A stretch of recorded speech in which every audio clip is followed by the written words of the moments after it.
Hello.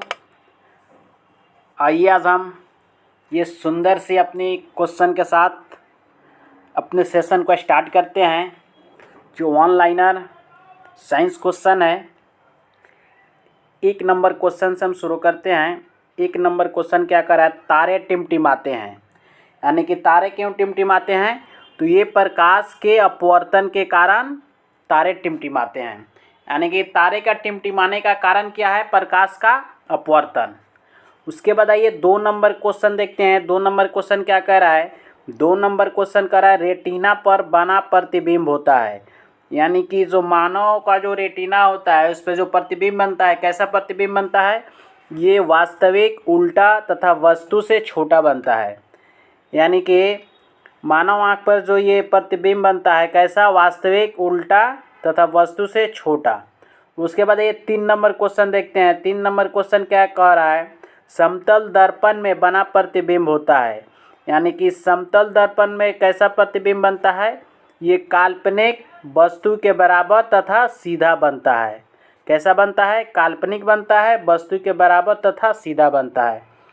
उसके बाद आइए 4 नंबर क्वेश्चन देखते हैं।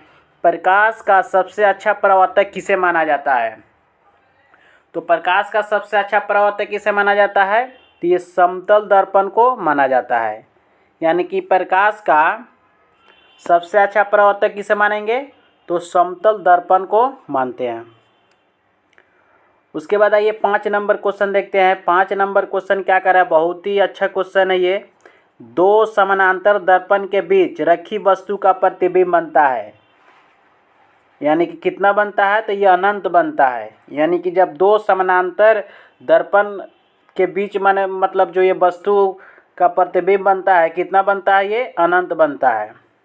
उसके बाद ये 6 नंबर क्वेश्चन देखते हैं। हवा का बुलबुला जल में व्यवहार करता है, तो किस लेंस की भांति व्यवहार करता है, तो ये अवतल लेंस की भांति व्यवहार करता है। यानी कि हवा का जो बुलबुला होता है जल में अवतल लेंस की भांति व्यवहार करता है। उसके बाद ये 7 नंबर क्वेश्चन, विद्युत फ्यूज मिश्रण होता है। यानी कि जो विद्युत का फ्यूज जो होता है, क्या क्या चीज़ का मिश्रण होता है, तो तांबा, टेन तथा सीसा का मिश्रण होता है। उसके बाद ये 8 नंबर क्वेश्चन देखते हैं। 8 नंबर क्वेश्चन कह रहा है हीटर का तार बना होता है। यानी कि जो हीटर होता है उसका तार जो बना होता है, क्या चीज़ का बना होता है, तो नाइक्रोम का बना होता है। यानी कि नाइक्रोम का तार, क्या है, हीटर का तार नाइक्रोम का बना होता है। उसके बाद ये 9 नंबर क्वेश्चन देखते हैं। 9 नंबर क्वेश्चन क्या कह रहा है, बल्ब का फिलामेंट बना होता है। तो बल्ब का फिलामेंट क्या चीज़ का बना होता है, तो ये टंगस्टन का बना होता है। उसके बाद आइए हम 10 नंबर क्वेश्चन को देखेंगे। 10 नंबर क्वेश्चन क्या कह रहा है, विद्युत बल्ब में भरा जाने वाला गैस है। यानी कि विद्युत बल्ब में कौन सा गैस भरा जाता है, तो ये नाइट्रोजन भरा जाता है। यानी कि विद्युत बल्ब में कौन सा, नाइट्रोजन गैस भरा जाता है। उसके बाद ये 11 नंबर क्वेश्चन देखते हैं। 11 नंबर क्वेश्चन कह रहा है ट्यूब लाइट में भरा होता है। यानी कि ट्यूब लाइट में क्या भरा होता है, तो पारे का वाष्प व आर्गन भरा होता है। यानी कि पारे का वाष्प और आर्गन भरा होता है। उसके बाद ये 12 नंबर क्वेश्चन बहुत अच्छा क्वेश्चन है। फोटोग्राफी में उपयोगी तत्व है। फोटोग्राफी में उपयोगी तत्व कौन होता है, तो ये सिल्वर ब्रोमाइड होता है। उसके बाद ये 13 नंबर क्वेश्चन देखते हैं। फोटोग्राफी में फिक्सर यानी कि स्थायीकरण के रूप में प्रयोग किया जाता है। किसका प्रयोग किया जाता है, तो सोडियम थायोसल्फेट का प्रयोग किया जाता है। यानी कि फोटोग्राफी में फिक्सर जो होता है किसके रूप में प्रयोग किया जाता है, तो सोडियम थायोसल्फेट का। उसके बाद ये 14 नंबर क्वेश्चन देखते हैं। तेल दीप की बत्ती में तेल ऊपर चढ़ता है। यानी कि तेल दीप की जो बत्ती में तेल कैसे ऊपर चढ़ता है, तो केशिकत्व क्रिया के कारण ऊपर चढ़ता है। उसके बाद आइए हम 15 नंबर क्वेश्चन देखेंगे। 15 नंबर क्वेश्चन क्या कह रहा है, हीरा का चमकना तथा मृग मरीचिका बनने का कारण है। क्या चीज़ का कारण, ये पूर्ण आंतरिक परिवर्तन का कारण होता है। यानी कि हीरा का चमकना और मृग मरीचिका का बनना, ये किसका सब कारण है, तो पूर्ण आंतरिक परिवर्तन का कारण है। 16 नंबर आइए क्वेश्चन देखते हैं। भूस्थिर उपग्रह की ऊंचाई है। भूस्थिर उपग्रह की ऊंचाई कितनी होती है? ये 36,000 किलोमीटर होता है। उसके बाद आइए 17 नंबर क्वेश्चन देख रहे हैं। सूर्य की ऊर्जा का स्रोत है, यानी कि जो सूर्य की ऊर्जा का स्रोत किसका है? ये नाभिकीय संलयन का। उसके बाद आइए 18 नंबर क्वेश्चन देख रहे हैं। 18 नंबर क्वेश्चन क्या कर रहा है? रॉकेट की गति आधारित है, यानी कि रॉकेट की जो गति होती है ये किस सिद्धांत पर आधारित है? तो ये संवेग संरक्षण के सिद्धांत पर आधारित होता है। यानी कि रॉकेट की गति, ये एग्जाम में बहुत बार ये क्वेश्चन पूछा हुआ क्वेश्चन है। रॉकेट की गति किस सिद्धांत पर आधारित है? तो ये संवेग संरक्षण के सिद्धांत पर आधारित होता है। उसके बाद आइए हम 19 नंबर क्वेश्चन को देखेंगे। 19 नंबर क्वेश्चन क्या कह रहा है? मानव नेत्र कार्य करता है, यानी कि मानव नेत्र किस लेंस की तरह कार्य करता है? तो ये उत्तल लेंस की तरह कार्य करता है। उसके बाद आइए हम 20 नंबर क्वेश्चन देखेंगे। 20 नंबर क्वेश्चन बहुत ही अच्छा क्वेश्चन है। निकट दृष्टि दोष दूर किया जाता है, यानी कि निकट दृष्टि दोष को किस लेंस द्वारा दूर किया जाता है? तो ये अवतल लेंस के द्वारा दूर किया जाता है। और निकट दृष्टि दोष को हम मायोपिया कहते हैं। निकट दृष्टि दोष को हम क्या कहते हैं? मायोपिया कहते हैं। और इसको किस लेंस के द्वारा दूर किया जाता है? तो अवतल लेंस के द्वारा।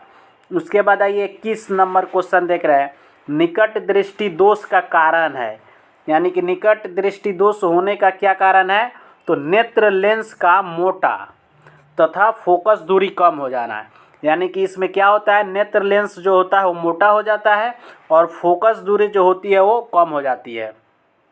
उसके बाद आइए 22 नंबर क्वेश्चन देख रहे हैं। 22 नंबर क्वेश्चन जस्ट कह रहा है कि दीर्घ दृष्टि दोष, यानी इसको दूरदृष्टि दोष भी कहते हैं, दूर किया जाता है। तो किस लेंस द्वारा दूर किया जाता है? तो उत्तल लेंस के द्वारा दूर किया जाता है।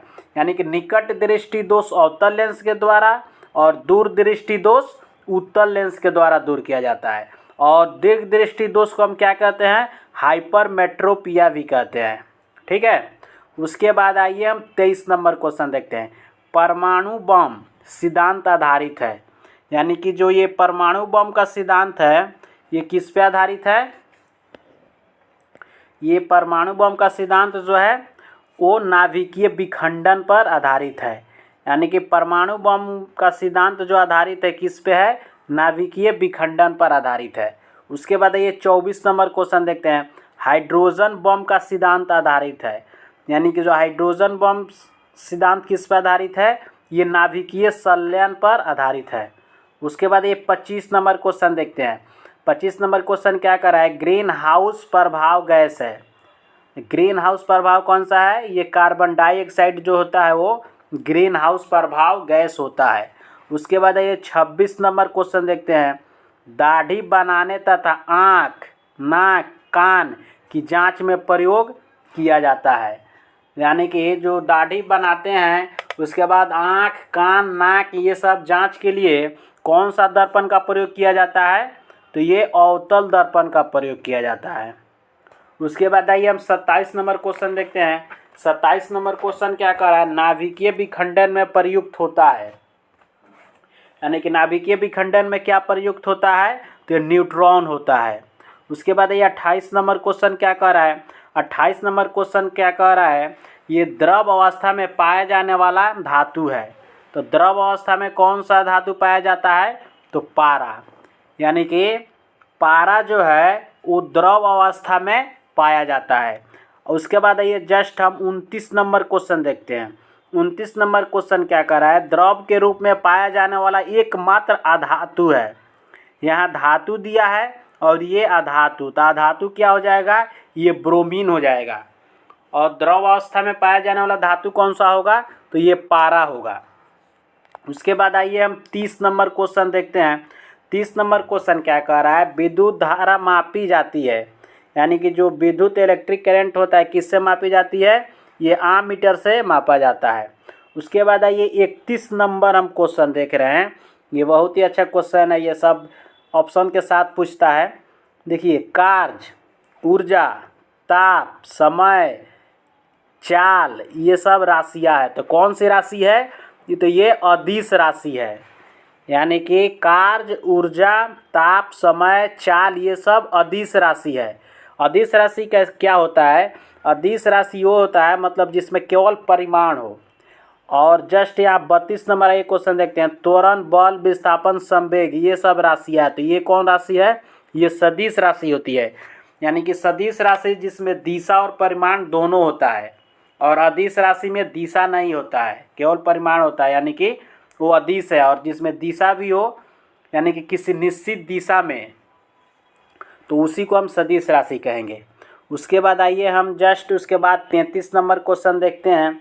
33 नंबर क्वेश्चन क्या कर रहा है? शुष्क बर्फ है। शुष्क बर्फ क्या होता है? ये ठोस कार्बन डाइऑक्साइड होता है।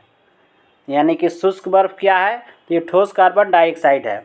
उसके बाद ये 34 नंबर क्वेश्चन क्या कर रहा है? तत्व का सबसे छोटा कण होता है। तो तत्व का सबसे छोटा कण कौन सा होता है? तो ये परमाणु होता है। तत्व का सबसे छोटा कण परमाणु होता है। उसके बाद ये 35 नंबर क्वेश्चन देखते हैं। रासायनिक यौगिक का सबसे छोटा यूनिट होता है। रासायनिक यौगिक का सबसे छोटा यूनिट क्या है? तो ये अणु होता है। उसके बाद आइए 36 नंबर क्वेश्चन देखते हैं। परमाणु के 3 मौलिक कण होते हैं। यानी कि परमाणु के 3 मौलिक कण क्या क्या चीज़ है? तो ये इलेक्ट्रॉन होता है, प्रोटॉन होता है तथा न्यूट्रॉन होता है। यानी कि इलेक्ट्रॉन, प्रोटॉन, न्यूट्रॉन ये तीनों क्या है? ये तीनों परमाणु के मौलिक कण है। उसके बाद ये जस्ट हम 37 नंबर क्वेश्चन देखेंगे। 37 नंबर क्वेश्चन क्या कर रहा है? इलेक्ट्रॉन की खोज किसने की थी? यानी कि इलेक्ट्रॉन की खोज किसने की थी? तो जे थॉमसन ने किया था। उसके बाद आइए हम 38 नंबर क्वेश्चन देखते हैं। 38 नंबर क्वेश्चन क्या कह रहा है? प्रोटॉन की खोज की थी। प्रोटॉन की खोज किसने की थी? तो ये गोल्डस्टीन ने किया था। उसके बाद ये 39 नंबर क्वेश्चन देखते हैं। न्यूट्रॉन की खोज किसने की थी? तो ये किसने की थी? ये जेम्स चैडविक ने की थी। यानी कि तीनों यहाँ पे एक ही साथ कर दिया गया है। इलेक्ट्रॉन की खोज जे थॉमसन, प्रोटॉन की खोज गोल्डस्टीन, न्यूट्रॉन की खोज जेम्स चैडविक ने किया था। उसके बाद आइए हम 40 नंबर क्वेश्चन देखेंगे। 40 नंबर क्वेश्चन क्या कह रहा है? इलेक्ट्रॉन पर आवेश होता है। इलेक्ट्रॉन पे कौन आवेश होता है? ये इलेक्ट्रॉन पर ऋण आवेश होता है, यानी कि माइनस चार्ज होता है। इलेक्ट्रॉन पर क्या होगा? ऋण आवेशित होता है, यानी कि माइनस चार्ज होता है। उसके बाद आइए 41 नंबर क्वेश्चन देखते हैं। प्रोटॉन पर आवेश होता है। तो प्रोटॉन पे क्या आवेश होता है? तो पॉजिटिव होता है। प्रोटॉन पे प्लस होता है, यानी कि इलेक्ट्रॉन पर निगेटिव चार्ज होता है ऋण आवेशित, प्रोटॉन पर पॉजिटिव चार्ज होता है। और उसके बाद जस्ट 42 नंबर क्वेश्चन कह रहा है न्यूट्रॉन पर होता है। यानी कि न्यूट्रॉन ये कौन सा कण है? ये तो आवेशहीन कण है। यानी कि इस पर ना पॉजिटिव चार्ज होता है ना निगेटिव चार्ज होता है, न ऋण आवेशित होगा न धन आवेशित होगा, यानी कि ये आवेशहीन कण है। उसके बाद ये 43 नंबर क्वेश्चन देख रहे हैं। पॉजिट्रॉन की खोज की थी। पॉजिट्रॉन की खोज किसने की थी? तो एंडरसन ने किया था।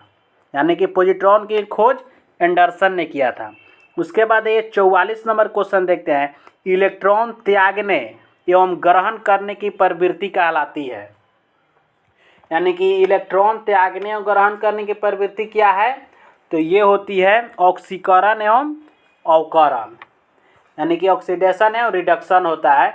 इलेक्ट्रॉन त्यागने और ग्रहण करने की प्रवृत्ति क्या होती है? ऑक्सीकरण एवं अवकरण होता है।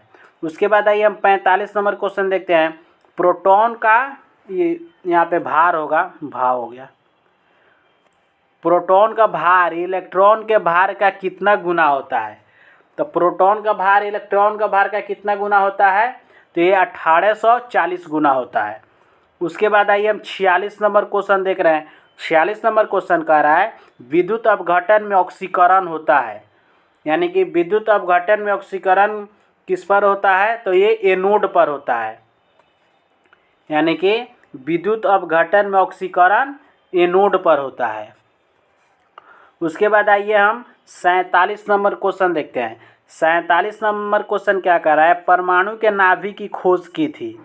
यानी कि परमाणु के नाभिक की खोज किसने की थी? तो ये रदरफोर्ड ने किया था। यानी कि परमाणु के नाभिक की खोज रदरफोर्ड ने किया था।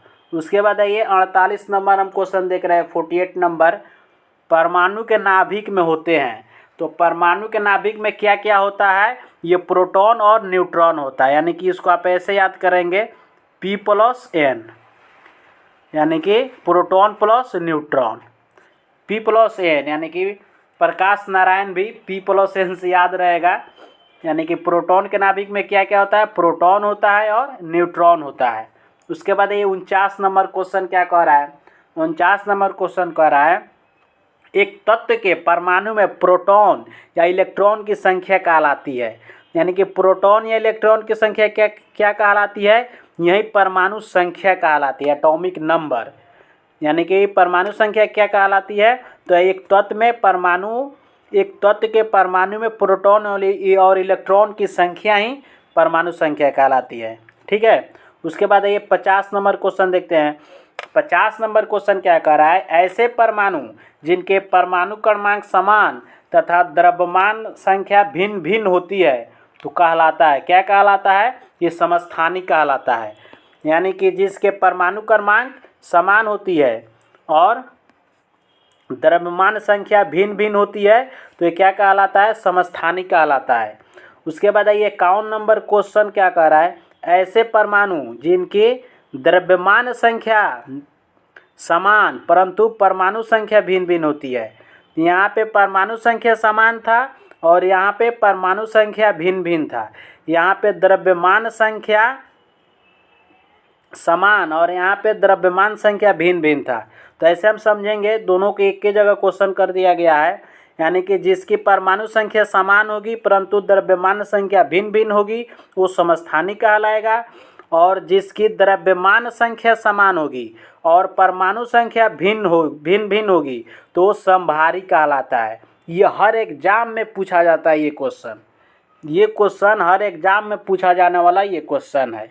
बहुत ही अच्छा क्वेश्चन है ये, और आशा करता हूँ कि आज का सभी क्वेश्चन आपको अच्छा लगा होगा। और this question is very must important question for all exam. तो आइए हम आज का सेशन यहीं तक समाप्त करते हैं। उसके बाद फिर आगे भी इस तरह का वीडियो आते रहेंगे साइंस का, और आप ज़रूर कमेंट में बताएं अगर आपको कोई टॉपिक से क्वेश्चन चाहिए तो उस टॉपिक पे मैं क्वेश्चन बनाऊंगा साइंस का। और ज़रूर ये आपका ये अपना यूट्यूब चैनल है, इसे ज़रूर लाइक करें, सब्सक्राइब करें और शेयर भी करें। चलिए तब तक यहीं पे अपने सेशन को समाप्त करते हैं। Thanks for watching.